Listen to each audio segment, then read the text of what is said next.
السلام علیکم دوستو، پلان بی کی جاسوس سیریز میں خوش آمدید۔ آئیے سنتے ہیں آفٹر دی اسٹارم قسط نمبر 20۔ معزز سامعین، آپ سے امید کی جاتی ہے کہ ویڈیو کو لائک کریں اور چینل کو بھی سبسکرائب کر دیں، شکریہ۔ وہ طوفان سے پہلے پوربندر نہ پہنچ سکے۔ طوفان انہیں راستے میں ہی آ لیا۔ اس کی وجہ یہ تھی کہ بوٹ میں پانی جس تیزی سے بھر رہا تھا اس تیزی سے نکالا نہیں جا رہا تھا۔ سیمور کے احتیاط اور مہارت کام آئی تھی۔ وہ طوفان کے مرکز سے بہت دور تھے، اس لیے انہیں زیادہ پریشانی نہیں ہوئی۔ 3 بجے کے بعد ہوا کا زور قدرے کم ہو گیا اور اب ہوا بوٹ کے حق میں چل رہی تھی، لیکن اس بات سے وہ کوئی فائدہ نہ اٹھا سکے کیونکہ بوٹ میں کافی پانی داخل ہو چکا تھا۔ سمندر ابھی چڑھا ہوا تھا، پیندے میں ٹنوں پانی بھرا ہوا تھا اور وہ اتنی تیزی سے اسے پمپ نہیں کر پا رہے تھے۔ وہ سب جانتے تھے کہ کس مشکل سے دوچار ہے۔ صفدر نے بھی اپنی حد تک پورا تعاون کیا تھا۔ وقفے وقفے سے وہ وہیل بھی سنبھالتا رہا اور پمپ بھی چلاتا رہا۔ دونوں پمپ کے ہینڈل کاکپٹ کے دونوں طرف نصب تھے، انہیں چلانا ایک کمر توڑ دینے والا کام تھا۔ صفدر تو عام حالات میں بھی کمزور اور نازک مزاج آدمی تھا۔ پمپ چلانے کے دوران ہر چند منٹ بعد وہ ایک جانب منہ کرتا، اس کے الگ سے اوگ اوگ کی آوازیں نکلتی۔ پیٹ میں اب کچھ تھا ہی نہیں جو نکلتا، بعض اوقات وہ عرشے پر ڈھیر ہو جاتا۔ انہوں نے اس کی ڈیوٹی ویل پر لگا دی، مگر وہاں بھی 2 گھنٹے سے زیادہ نہ جھیل سکا۔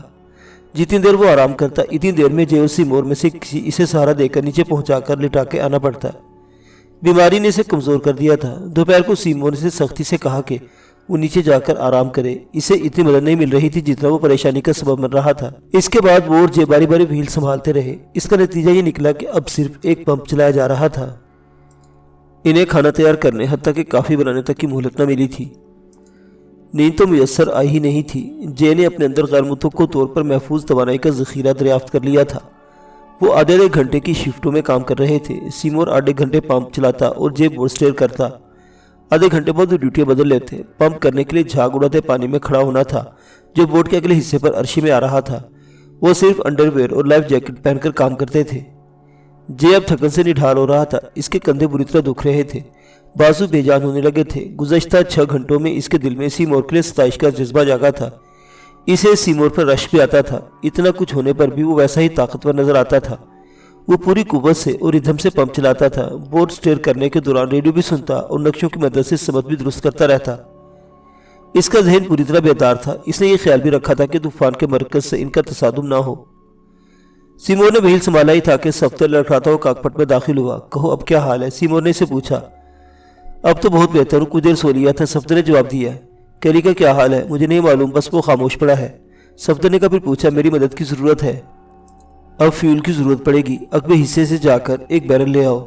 صفدر نے اس بات میں سر ہلایا۔ اس کو آہستگی سے پہلو کے بل گرانا اور لڑکھڑاتے ہوئے لانا، بہت احتیاط سے، سیمور نے ہدایت کی۔ صفدر کاکپٹ کی پورٹ سائڈ سے نکلا۔ اس وقت ایک موج نے بوٹ کو اچھالا۔ صفدر نے ریلنگ تھام کر خود کو سنبھالا، پھر وہ ریلنگ کا سہارا لیتے ہوئے بوٹ کے عقبی حصے کی طرف بڑھا۔ اسے اچانک احساس ہوا کہ وہ لائف جیکٹ پہنا بھول گیا ہے، لیکن واپس جانے کا خیال اس نے رد کر دیا۔ یہ اسٹار بورڈ سائڈ کا پمپ چلا رہا تھا۔ سیمور نے آگے کی طرف جھکتے ہوئے اسے پکارا، سنو، ہم شیڈول سے لیٹ ہو گئے ہیں، اب مزید لیٹ ہونے سے بچنے کے لیے ضروری ہے کہ پمپ تیزی سے چلائیں گے۔ تو ٹھیک ہے، صفدر واپس آ چکا ہے، اسے ویل تھماؤ اور تم دوسرا پمپ سنبھال لو، جے نے چیخ کر کہا۔ وہ تو ٹھیک ہے، لیکن صفدر کتنی دیر چلے گا؟ تم ایک بات بھول رہے ہو، اس بورڈ پر ایک مسافر اور بھی ہے، وہ اب تک مفت کی کھاتا رہا ہے۔ تمہارا مطلب ہے کیلی؟ جے کے لہجے میں بے یقینی تھی۔ نہیں بھائی، سوال ہی پیدا نہیں ہوتا۔ کیوں؟ پہلی بات تو یہ ہے کہ ہم اسے تعاون پر بلکہ جسمانی مشقت پر مجبور نہیں کر سکتے۔ کر سکتے ہیں، قائل کر سکتے ہیں۔ ہم اسے بتائیں گے کہ کشتی کے ساتھ وہ بھی ڈوبے گا، تب وہ ہنسی خوشی کام کرے گا۔ اوپر آئے گا تو ہمارے چہرے دیکھے گا اور یاد کر لے گا، بلکہ مجھے تو شاید پہچان بھی لے۔ جے نے اعتراض کیا، اب اس سے کیا فرق پڑتا ہے؟ تمہیں اپنا چہرہ زندگی سے زیادہ عزیز ہے کیا؟ اس گفتگو کے دوران سیمور کی توجہ وہیل سے ہٹ گئی تھی۔ ایک اونچی موج بوٹ سے ٹکرائی، بوٹ بری طرح ڈولی۔ موج نے اسے ایک طرف جھکا دیا۔ جے نے پانی کی 1-2 فٹ اونچی دیوار کو فور ڈیک کی طرف جھپٹتے دیکھا۔ وہ خود بھی توازن برقرار نہ رکھ سکا اور ریلنگ سے جا ٹکرایا۔ سیمور بھی لڑکھڑایا مگر فوراً ہی سنبھل کر ویل کی طرف لپکا۔ بوٹ کے عقبی حصے میں ڈیزل کے 6 بیرل کھڑے کر کے باندھ دیے گئے تھے۔ صفدر نے اس وقت انہیں کھولا ہی تھا۔ 5 بیرل باندھنے کے بعد وہ بڑی آہستگی اور احتیاط سے کھلے بیرل کو لٹانے کی کوشش کر رہا تھا۔ اس وقت بوٹ ڈول گئی۔ وہ لڑکھڑایا، اس کا پاؤں پھسلا اور وہ پیٹ کے بل گرا۔ ساتھ ہی 500 پاؤنڈ وزنی بیرل اس کے سینے پر آ پڑا۔ اس کے حلق سے محض مختصر سی ایک چیخ نکل سکی۔ اس کی پسلیاں ٹوٹ گئی تھی۔